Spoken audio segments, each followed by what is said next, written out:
All right, if you're anything like me, one of the things that you are learning from this journey is how much mind space you give to food and eating.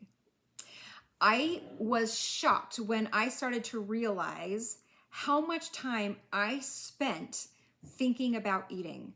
What am I going to have for breakfast? As soon as I've had my breakfast, what am I going to have for lunch? How soon can I eat lunch? How soon can I realistically get away with eating a snack? Is it too soon? Am I am I hungry enough? And it was just, I spent so much time thinking about food, and I realized how almost obsessive I was about it when I made the conscious decision to restrict my eating to hunger only. And then when I wasn't hungry, I was still thinking about food. When I get hungry, I want to eat this, that kind of thing.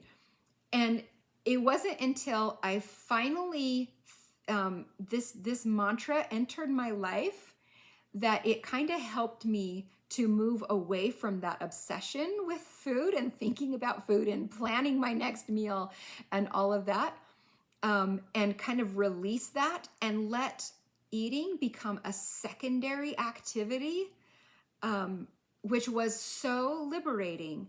And that mantra, I'm going to give it to you, and I hope that it will change your life. And that is, let your hunger find you.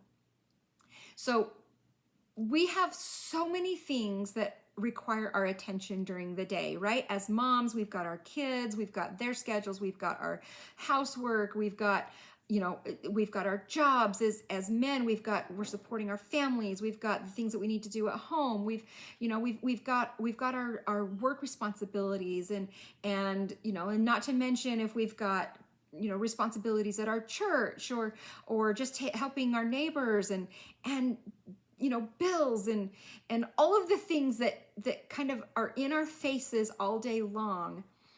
And we have opportunities to be doing things and thinking about things all the time. And when we spend so much time thinking about food, we are robbing that attention from something else that needs our attention. So eating should become a secondary activity. It should be something that you do because the need arises, rather than something that you are looking forward to or planning or obsessing about. And so the practical application for that for me was to keep myself busy. There's always something I can be doing besides, thinking about food.